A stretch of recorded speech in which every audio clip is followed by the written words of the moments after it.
대림절 세 번째 주일 귀한 찬양 너무 감사를 드립니다. 하여간 말씀이 육신이 되어서 우리를 구원하신 그 주님을 찬양하는 하여간 복된 대림절이 되길 소망합니다. 오늘도 하여간 그 복된 주일이 되어졌는데, 그러니까 오늘도 또 귀한 분들 얼굴 뵙게 되는데, 우리 앞에 있는 분들과 이렇게 인사하겠습니다. 사랑하고 축복합니다. 네, 정말 이렇게 완연한 이제 그 성탄이 다가오고 있게 되는데, 근데 이게 대림절은 그 오실 주님을 기다리는 절기이기도 합니다. 동시에 우리를 찾아오시는 주님을 새롭게 경험하는 시간이기도 하죠. 특별히 저희가 이제 대림절 주제별로 좀 말씀을 보고 있는데, 우리가 첫 번째 주에는 그 삭개오를 찾아오신 주님을 봤어요. 그리고 지난 주에는 그 사마리아 수가성에 또 찾아오는 그 주님을 보게 됐는데, 여러분들 오늘은 이제 세 번째 주일입니다. 제가 이 설교 제목을 보통 이렇게 길게 안 하는데 어떻게 줄일 수가 없어서 오늘 이렇게 정했는데, 오늘은 수고하고 무거운 짐진 자를 찾아오시는 주님을 함께 좀 바라보고자 합니다. 여러분들 오늘 성경 보시게 되면 오늘 이제 마태복음 11장 이제 그 후반부에 오늘 말씀이 있는데, 근데 이게 제가 늘 이야기하지만 성경을 우리가 볼 때는 앞뒤 전후 문맥을 잘 봐야 되거든요.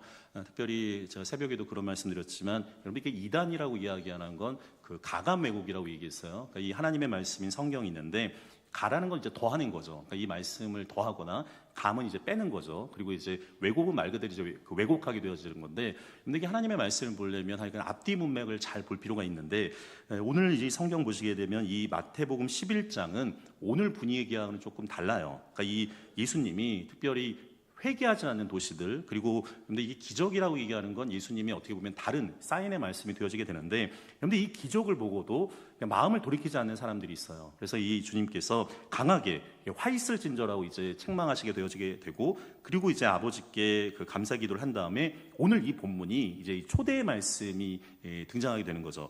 근데 이 말씀은 그냥 마음을 힘든 사람들에게 주시는 어떻게 보면 단순한 그러니까 심리적으로 위로의 문장이 아니에요. 오늘 이 말씀 안에는 뭐가 있냐면, 특별히 그 율법학자들 바리새인들이 그 당시 사람들에게 죄와 무거운 종교적인 짐을 지게 하거든요. 근데 그 짐뿐만 아니라 인생의 짐에 눌려 있는 사람들에게 구원의 초대, 특별히 제자의 초대의 말씀이 오늘 이 귀한 말씀인 거죠.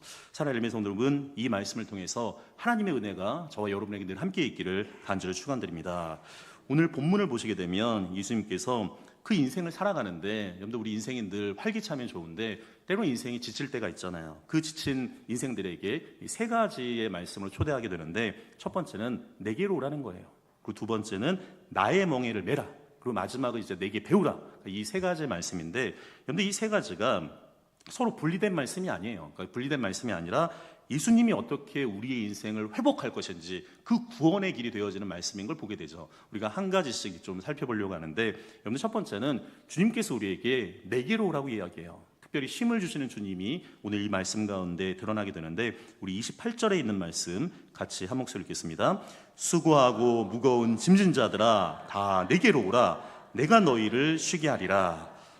이거는 읽기만 해도 굉장히 우리에게 은혜가 되어지게 되는데, 근데 우리가 그 인생의 길이 있습니다. 인생의 길이 있는데 그 길이 방향이 중요하잖아요. 근데 속도보다 중요한 건 방향이 중요하게 되는데, 지금 너희들이 원하는 길을 가는 게 아니라 하나님이 원하는 길로 가라는 거예요. 근데 그게 굉장히 중요하게 되어지게 되는데, 제가 자주 비유로 그런 말씀을 드리는데, 근데 이게 순천이 사통팔달의 도시잖아요. 그래서 어디든지 다 갈 수가 있는데, 하여간 바다를 보고 싶으면 여수로 그냥 밑으로 내려가면 되고, 또 산을 보려면 이렇게 지리산 보려면 구례로 가면 되는데, 여러분들 오늘은 하여간 뭐 좀 산을 보고 싶다. 그래서 이제 내비게이션을 켜고 이게 가게 되는데, 봤더니 길을 잘못 들어서 이렇게 여수로 가요. 여수로 가게 되면 내비게이션이 뭐라고 얘기해요? 정신 차리라. 그렇게 얘기하진 않지만 이게 지금 알아서 얘가 이제 그 궤도를 수정해 주잖아요. 마찬가지로 오늘 지금 말씀 보시게 되면 지금 주님이 우리에게 얘기하는 거예요. 지금 네가 가는 길 바른 길이 아니니까 지금 이 복음의 길로 오라고 주님께서 초대하는 거죠. 여러분들 이러려면 믿음도 필요하고, 여러분들 이게 자기가 부정하지 않으면 내가 생각한 길이 맞아 이러면 그렇게 가게 되면 어떻게 돼요? 정말 이게 잘못된 길로 가게 되어지게 되는데, 여러분들 오늘 성경 보시게 되면 너희가 수고하고 무거운 짐진 자들아 다 내게로 오라는 거예요. 내게로 오게 되면 오늘 주님이 뭐라고 얘기해요? 내가 너희를 쉬게 하리라고 이야기합니다. 여러분들 우리가 특별히 이제 한국 사회가 굉장히 쉼이 없는 시대를 살아가게 되는데, 제가 하여간 새벽에 그 기도하면서 쓰는 이제 관용어 중에 하나가 있는데 저는 그거 할 때마다 마음이 울컥울컥 거리는데 근데 우리가 1950년부터 53년까지 여기 한국 전쟁이 일어났거든요. 저도 이제 역사 기록을 보게 되면 굉장히 고통스럽습니다. 보게 되면 야 어떻게 이게 동족 상잔의 비극이 이럴 수 있나? 그런데 여기 이게 지금 뭐 이렇게 우리나라 발전했다는 건 말도 안 되는 이야기가 되는데 이 3년 동안 이 한반도가 완전히 초토화가 되거든요. 그래서 제가 좋아하는 말 중에 하나인데 우리 할아버지, 우리 할머니, 우리 아버지, 어머니 여러분 이 사람에게서 나오는 게 피와 땀과 눈물인데 우리 할아버지, 할머니, 아버지, 어머니가 피와 땀과 눈물을 통해서 이 대한민국을 이룬 거죠. 근데 그래서 이 대한민국이 굉장히 아름다운 나라가 됐는데 문제는 이게 외국 사람들한테도 여러분 외국 사람들이 굉장히 그 잘 아는 단어 중에 하나가 뭐냐면 빨리빨리거든요. 그러니까 오죽하면 이 한국 사람들이 뭐든지 성실하게 빨리빨리 하니까 지금 이렇게 근대화를 빨리 이뤘는데 문제는 쉼이 없어요. 그러니까 쉼이 없는 시대를 살아가는 거죠. 여러분들 우리가 우리나라 그 사람들 가운데 그 지난번에도 말씀드렸지만 가장 큰 병 중에 뭐냐 화병이 있거든요. 화병. 이게 지금 이게 화라는 게 이제 불화자가 되어지게 되는데 마음에 불이 있어요. 그런데 이게 한자를 보게 되면 재미있는 한자가 여러분들 이게 한자는 하나를 글자를 더하게 되면 이게 강조가 되거든요. 그래서 예를 들면 이게 불화자가 두 개가 되어지게 되면 이게 염자로 바뀌게 되었는데 이게 불이 타오르는 거야. 그러니까 이게 지금 이게 뭔가 이렇게 화가 많은데 이게 좀 계속 타오르는 거예요. 타올라. 그리고 여러분 여기다가 불화자를 하나 더하게 되면 뜻은 염자인데 이게 걷잡을 수 없는 이게 불이 되는 거거든요. 그러니까 이게 거의 우리나라 사람들 50% 이상이 상시 분노 상태가 되어져 있는데 뭔가 이렇게 경쟁 사회에 치열하게 살다 보니까 마음에 불이 많아요. 그 불도 많을 뿐만 아니라 짐도 많아요. 내가 오늘 해야 될 일의 짐, 특별히 이제 경쟁 사회에 치열하게 살아가다 보니까 내가 이거 늦춰지면 안 되는데 오늘도 하여간 일하면서 그렇게 또 살아가는 짐이 있고 그런데 우리나라 사회 같은 경우에는 한민족 그리고 또 여러 가지 실태 아래로 관계로 이렇게 짜여져 있기 때문에 사람의 짐도 굉장히 많아요. 그리고 관계의 짐도 역시 할 게 많죠. 우리가 자녀도 키워야 되고 또 부부관계도 있고 부모님도 모셔야 되고 또 우리 직장, 교회 여러 가지 하여간 삶의 그 관계들이 있기 때문에 그 관계의 짐도 짊어지는 게 쉽지가 않죠. 그뿐만 아니라 여러분들 미래는 아직 다가오지 않은 현실이거든요. 그러니까 미래에 대한 또 불투명이 있어요. 요즘 얘기 들어보면 AI, 인공지능 그래서 이게 날이 갈수록 바뀌어지게 되는데 저는 좀 마음이 안타까운 게 뭐냐면 어르신들 때문에 좀 마음이 안타까운데 근데 이게 옛날에 식당 가면 그냥 주문하면 되잖아요. 그래서 예를 들면 짜장면 하나 이러면 되는데 요즘은 키오스크 그래갖고 이거 눌러야 돼요. 이게 굉장히 이게 편한 것 같은데 어떻게 보면 또 사람들을 소외시켜주는 그런 기계 문명화의 사회가 되면서 미래의 짐도 또 우리가 짊어지게 되어지게 되는데 여러분들 그래서 우리가 겉으로는 이렇게 사람들이 멀쩡해 보여도 마음 한켠에는 이게 한쪽에는 이게 뜨거운 불이 있고 한쪽에는 이렇게 무거운 짐을 품으면서 살아가는 거죠. 오늘 주님이 수고하고 무거운 짐을 싣고 살아가는 우리에게 말씀하시는데 너희 참 힘들지? 인생 살아가는 게 어렵지? 너희가 너희에게 쉬는 방법을 가르쳐주겠다. 그래서 오늘 말씀하시게 되는데 여러분들 오늘 보시게 되면 근데 구체적으로 어떻게 쉬는 거에 대한 방법에 대한 그 툴에 대한 이야기를 하는 게 아니에요. 오늘 말씀 잘 보시게 되면 먼저 주님이 뭐라고 하냐면 다 내게로 뭐라고 얘기해요? 오라고 이야기하는 것을 보게 됩니다. 여러분들 여기에 중요한 그 성경적인 쉼의 원리가 있는데 여러분들 쉼이라고 이야기하는 건 이게 영어로 레스트라고 해서 이게 나머진 거거든요. 이 나머지가 우리 삶 가운데 있어야 되는데 이 나머지 여유가 없게 되어지게 되면 굉장히 어렵거든요. 그러면 쉼은 방법이 아니에요. 자막으로도 한번 보여주시면 좋겠는데 이 방법이 아니라 관계에서 와요. 관계. 그런데 이거를 좀 마음에 잘 새길 필요가 있는데 그리고 쉼은 기술이 아니에요. 기술이 아니라 만남이에요. 특별히 또 쉼은 환경이 아니라 정말로 우리의 짐을 짊어주시는 예수님의 품이 되어지게 되거든요. 그런데 우리가 그 연세대학교에서 한 교수님이 그 행복학에 대해서 오랜 기간 동안 이제 연구를 했는데 본인 이 두꺼운 책의 결론이 그거예요. 이게 행복은 뭐냐면 다른 게 아니라 좋은 사람들과 함께 밥을 먹는 거. 그게 인간에게 가장 큰 행복이라는 거예요. 그래서 여러분 우리가 제가 좋아하는 말 중에 식구라는 말이 참 중요한데 우리가 교회 식구잖아요. 먹을 식자에도 입구자인데 함께 밥을 먹는 거죠. 그런데 저도 이렇게 그 신방을 하잖아요. 주일날도 할 때도 있고 평일날도 할 때가 있는데 때로는 주일날 지칠 때도 있죠. 여러분들 이게 여러분들 보시기에는 설교 듣는 게 편해 보일지 모르겠지만 준비하는 사람은 진짜 애간장이 납니다. 애간장이 타는데, 그러니까 저는 이제 목요일날 미리 다 설교 원고를 준비하고, 그다음에 이제 새벽에 이제 금요일날 묵상하고, 토요일날 이제 다시 한번 또 깊이 있게 저의 모습을 좀 되돌아보게 되는데, 이게 하여간 늘 두려움과 떨림으로 하여간 그 기쁜 마음으로 이렇게 말씀을 전하게 되는데, 하여간 이 주일 끝나게 되면 이게 거의 진짜로 탈진 비슷한, 이게 에너지가 있으면 배터리 거의 이게 방전되는 그런 느낌이 들거든요. 근데 그렇게 힘들더라도 이게 사랑하는 성도들하고 같이 이게 밥을 먹을 때가 있어요. 이게 먹게 되어지게 되면 왠지 모르게 힘이 나요. 왜 그럴까요? 근데 여기 쉼이라고 이야기하는 건 좋은 관계예요. 그러니까 좋은 사람들과 만나게 되어지게 되면 그 전까지 있었던 피로도 다 이렇게 내려놓게 되거든요. 그런데 오늘 성경 말씀 보시게 되면 이 대림절 세 번째 주일날 다시 한번 우리가 확인하게 되는데, 여러분들 오늘 짐을 지고 살아가는 수고하고 무거운 짐진 자들에게 주님이 우리에게 말씀해요. 힘들고 어렵지? 그럴 때 너의 짐을 나에게 가지고 와라. 내가 너희를 쉬게 해준다는 거예요. 여러분들 예수님 안에서 그 복된 쉼을 누릴 수 있는 엘림의 성도들이 되기를 간절히 축원드립니다. 근데 두 번째는 나의 멍에를 매라고 주님 말씀하시는데, 여기서 온유와 겸손의 주님을 보게 되는데, 우리 29절에 있는 말씀 같이 한 목소리 읽겠습니다. 나는 마음이 온유하고 겸손하니 나의 멍에를 메고 내게 배우라. 그리하면 너의 마음이 쉼을 얻으리니. 여러분 오늘 성경 보면 주님은 어떤 분이냐? 근데 이게 마음이라고 하는 건 우리 잠언에서 보게 되면 우리 인생의 영혼의 근본이잖아요. 근데 이 주님의 마음의 중심에 뭐가 있냐면 온유와 겸손이 있다고 이야기하는 것을 보게 됩니다.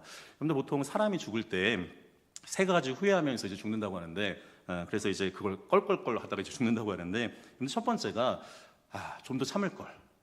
이게 중요한데, 근데 조금만 참았으면, 근데 이게 그 순간에 내가 조금만 참았으면 내 운명이 바뀌었을 텐데 그때 못 참은 거죠.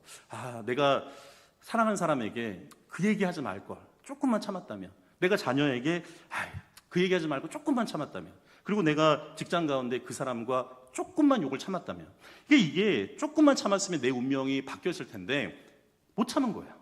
그러면서 이제 나중에 생각해 보니까 그때 못 참은 걸 이제 이게 후회하는 거죠. 그 두 번째는 좀 더 베풀 걸.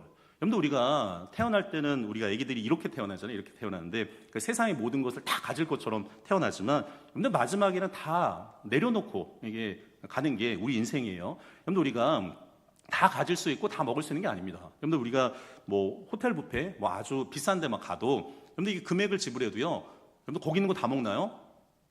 다 못 먹으실 수 있나 봐요.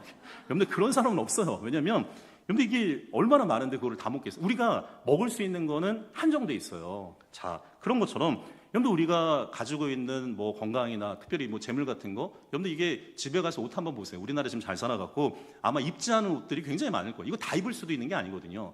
내가 조금만 나누고 베풀었으면 내 삶이 훨씬 더 윤택했을 텐데 왜 그렇게 움켜쥐고 인생을 살았을까? 그러면서 나중에 후회한다는 거야. 내가 조금 더 이거 다 갖고 가는 거 아닌데 나누고 베푸는 삶을 살았으면 좋았을 텐데 왜 그걸 누리지 못했을까? 나중에 가서 후회한다는 거죠. 그리고 마지막이 좀 더 즐길 것. 그런데 이거는 쾌락을 이야기하는 게 아니에요.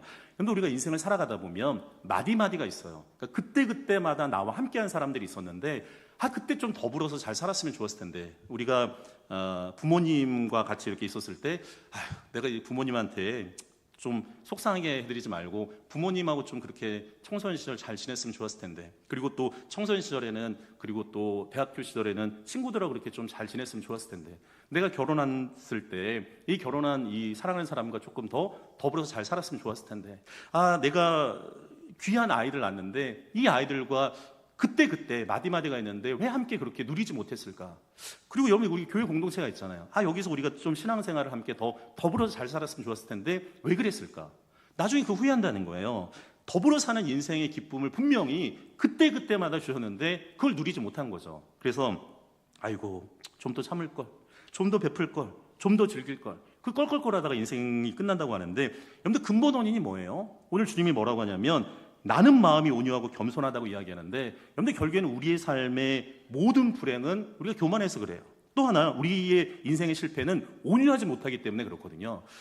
중국의 유명한 그 노자라는 분이 있습니다. 이 노자의 도덕경이라는 책을 보게 되면 그 제 66장에 이런 구절이 있어요. 굉장히 재밌는 구절인데 오늘 본문을 이해하는데 좀 저에게 좀 통찰력을 줬는데, 자막으로 보여주시면 같이 한 목소리 한번 읽어볼까요? 바다가 온갖 시냇물의 왕이 될 수 있는 것은 스스로를 낮추기 때문이다. 여러분들 이게 굉장히 의미가 있죠. 여러분들 이게 바다가 온갖 시냇물의 왕이 될 수 있는 것은 스스로 낮추기 때문이다. 여러분들 이게 결국에는 겸손하고, 이게 성경적 겸손하고도 연결이 되어지게 되는데, 바다가 가장 낮기 때문에 모든 강물이 흘러 들어와요. 근데 여러분 이게 바다가 우리가 눈에 보이지 않기 때문에 그냥 바다는 그냥 깊다 그 정도만 알고 있지만, 근데 이 바다 최대 깊이가 이 태평양의 마리아나 해구라는 곳이 있는데 여기가 이 챌린저 딥이라고 해요. 근데 여기 깊이가 어느 정도냐면, 여러분들 우리가 산이 높다고 하잖아요. 이게 우리 선교사님 네팔에 계시지만 이 네팔의 에베레스트 산이 8,848m인데 이 깊이가 어느 정도냐면 이 산이 두 개가 들어가고 그리고 1.2km 정도가 더 들어가는 거예요. 그래서 별로 놀라지도 않으시는데, 근데 그만큼 이제 바다가 깊다는 거예요. 그런데 오늘 주님은 그 바다보다 더 깊은 겸손과 온유로 우리를 찾아오시게 되는데, 그런데 예수님께서 가장 낮고 낮은 이 땅으로 이 겸손한 모습으로 온유한 모습으로 오시죠. 그런데 우리가 새벽에도 이제 미가서 말씀을 봤지만 그 미가서 5장에 보게 되면 이 미가 선지자가 예수님 오심에 대해서 예언해요.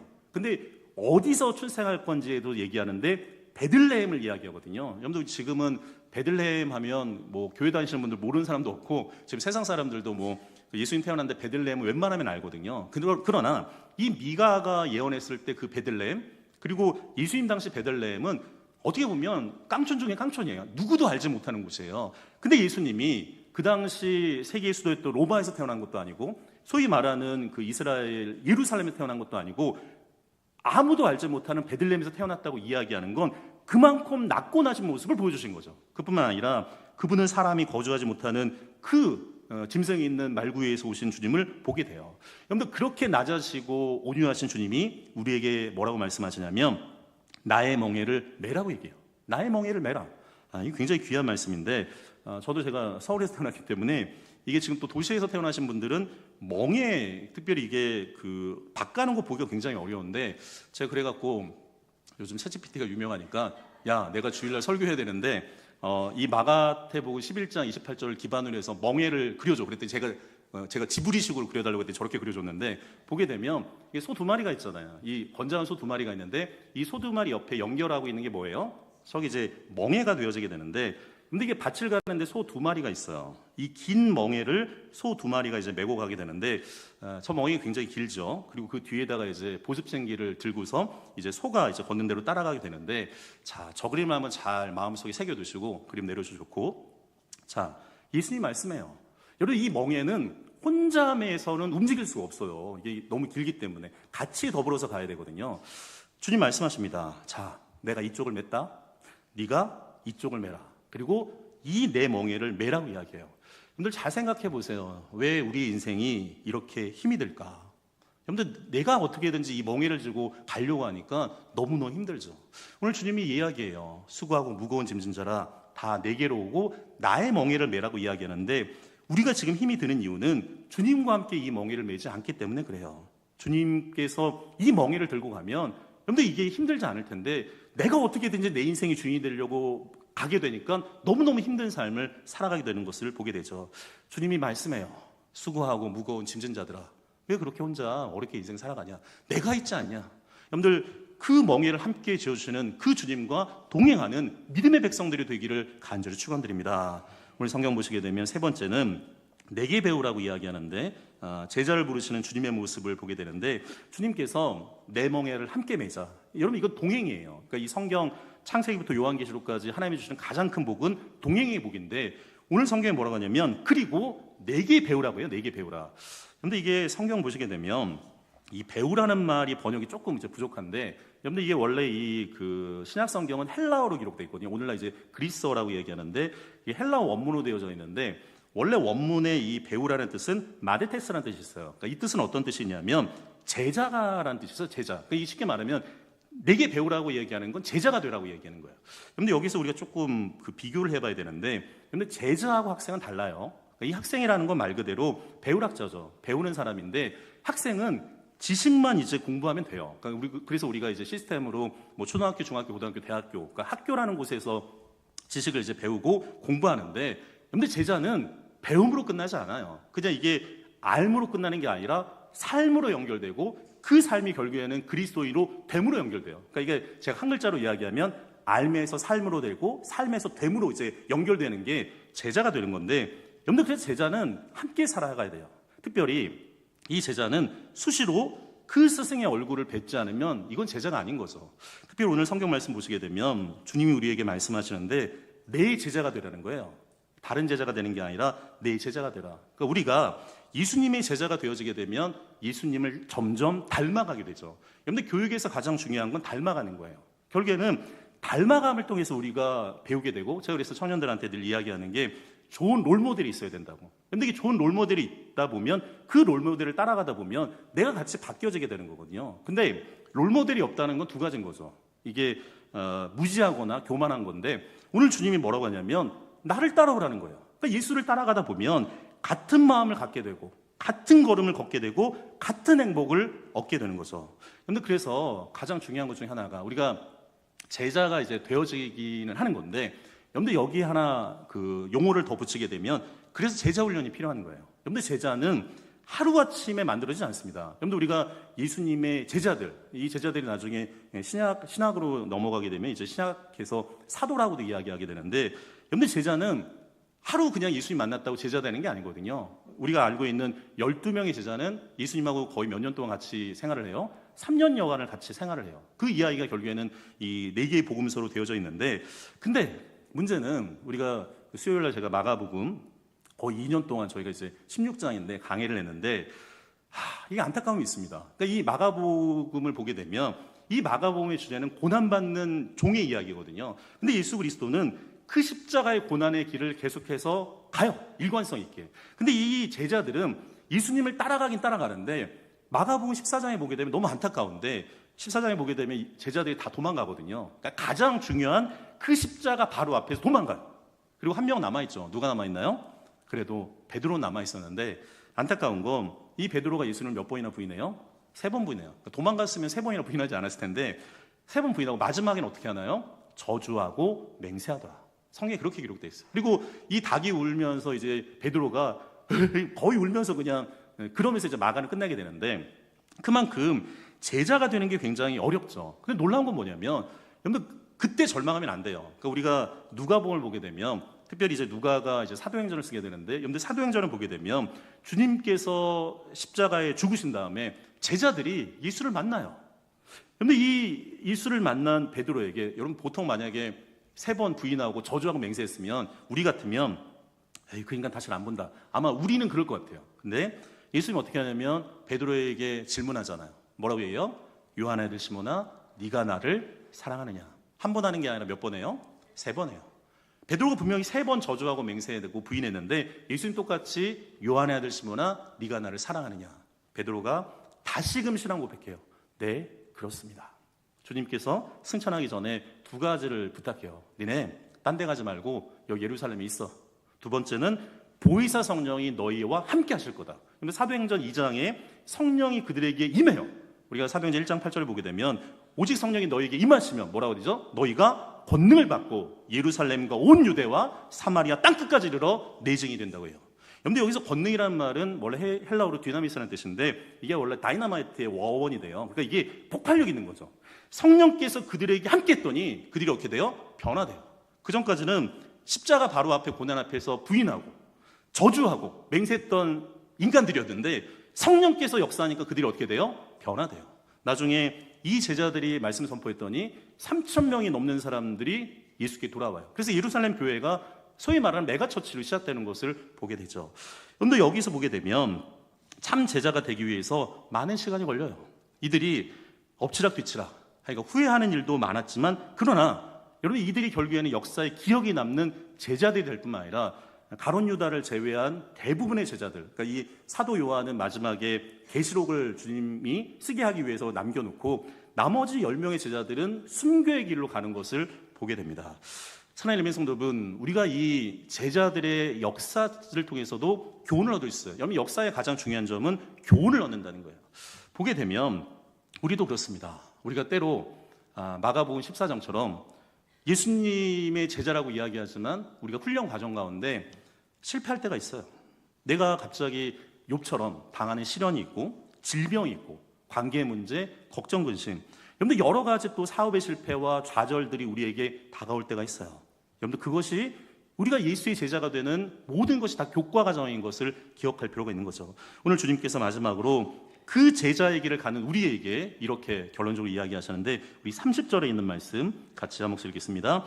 이는 내 멍에는 쉽고 내 짐은 가벼움이라 하시니라. 아멘. 그런데 예수님의 제자들은 고난이 사라지는 게 아닙니다. 저는 정말로 우리 엘림교회 성도들이 다 복받기를 원해요. 감사 위에 감사, 은혜 위에 은혜의 삶을 살아가기를 소망해요. 근데 우리가 인생을 살아가다 보면 고난이 없을 수가 없어요. 지금도 암으로 인해서 투병하시는 분도 있고, 그리고 또 골절로 인해서 회복 중에 있는 성도들이 있는데 고난이 없지가 않아요. 그런데 이게 예수의 제자들은 고난이 사라지는 사람이 아니라 그 고난이 있었을 때 이게 과연 어떤 뜻인지 하나님의 말씀이 해석이 되는 거예요. 그리고 그뿐만 아니라 이것을 넘어가는 사람들이에요. 사랑하는 엘림 성도 여러분, 우리의 삶 가운데 고난이 왔을 때 그것이 우리의 삶의 걸림돌이 되는 것이 아니라 디딤돌 되는 인생이 되기를 간절히 축원드립니다. 여러분들, 우리가 문제가 없는 사람이 아니라, 여러분들, 이 예수의 제자는 그 문제 앞에서도 여유를 잃지 않는 사람이에요. 제가 늘 하는 얘기가 있는데, 문제를 문제로 여기면 문제는 끝없는 문제가 돼요. 그러나 문제를 문제로 여기지 않으면 문제는 문제가 되지 않는데, 여러분들, 왜 이 말이 우리에게 중요하냐면, 여러분들, 예수님이 우리 문제보다 크신 분인 거잖아요. 여러분들, 그 신앙 고백이 우리에게 있기를 간절히 축원드립니다. 우리가 특별히 대강절, 이 예수님의 오심은 우리의 죄 용서하시는 은혜와 더불어 오늘도 수고하고 무거운 짐진 자를 자고 있는 우리 영혼을 가볍게 하시는 은혜가 우리 가운데 있는 거죠. 하나님이 어떤 때는 짐을 내려놓기도 해요. 근데 어떤 때는 이 짐의 무게가 그대로이긴 하지만 이것을 가볍게 느껴지는 은혜도 우리에게 주실 거예요. 여러분들, 오늘 이 시간에 특별히 예수를 따르는 사람은 두 가지 고백하게 되는데, 자막 한번 보여주겠습니까? 자, 제가 두 개의 문장을 해놨는데 같이 한 목소리 읽겠습니다. 예수 때문에 살 수 있습니다. 예수 때문에 다시 일어섭니다. 자, 우리 앞에 있는 분과 이렇게 고백하겠습니다. 예수님 때문에 살 수 있습니다. 예수님 때문에 다시 일어섭니다. 예. 여러분들, 일어서는 엘림의 성도들이 되기를 간절히 축원드립니다. 나를 찾아오시는 주님께 이 인생의 멍에를 맡기는 믿음, 여러분들, 그것이 대림절의 복음이 되는 거죠. 이 대림절 기간에 우리가 첫 번째 주일날 삭개오를 찾아오신 주님을 만났습니다. 사마리아 여인을 찾아오시는 주님을 만나요. 오늘도 수고하고 무거운 짐을 지고 있는 나에게 주님이 이렇게 말씀하시죠. 내게로 와라. 너 혼자 그렇게 힘든 인생 살아가지 말고 나에게 와라. 그리고 너의 인생의 무게, 그 인생의 그 멍에 나와 함께 매자. 그리고 나를 배워라. 이 대림절, 수고하고 무거운 짐진 우리에게 초대하시고 책임지고 동행하시는 그 하나님을 의지하는 믿음의 백성들이 되기를 간절히 축원드립니다. 오늘 좀 고백하는 것들이 많은데, 여러분들 예배 마치시고 돌아가는 길에 마음속에 이렇게 좀 고백하시면 좋겠는데, 오늘 고백하는 게 많아요. 문장 제가 3개를 좀 만들어놨는데, 함께 제가 주님 하면 같이 읽겠습니다. 주님, 제 인생의 멍에를 주님과 함께 매겠습니다. 주님, 제 인생의 짐을 가볍게 하여 주옵소서. 주님, 제 인생의 길이 되어 주옵소서. 아멘. 그런데 이 고백이 오늘 이 대림절 3번째 주를 맞이하는 성도들에게 함께 있기를 간절히 축원드립니다. 우리의 인생의 멍에를 메고 우리의 짐을 가볍게 하시고 인생의 길이 되어주는 그 주님만 의지하는 믿음의 백성들이 되기를 간절히 소망합니다. 그런데 우리가 대림절에 이제 그 불이, 촛불이 이제 3개가 있잖아요. 이 강대상의 대림절 촛불처럼 주님과 함께 멍에를 매겠다는 우리의 고백 위에 주님이 주시는 참된 심의 빛이 오늘도 예배드리는 모든 하나님의 백성들 가운데 함께 있기를 간절히 축원드립니다. 기도하겠습니다. 빛으로 오시는 주님, 오늘도 우리를 먼저 찾아오시는 그 주님의 사랑 앞에 우리의 마음을 엽니다. 수고하고 무거운 짐진 채 살아가는 우리에게 내게로 오라고 말씀하신 그 주님의 초대에 감사하며 살아가는 인생이 되게 하여 주옵소서. 주님, 우리가 스스로 지던 멍에를 내려놓고 주님과 함께 매는 멍에를 기쁨으로 매게 하여 주옵소서.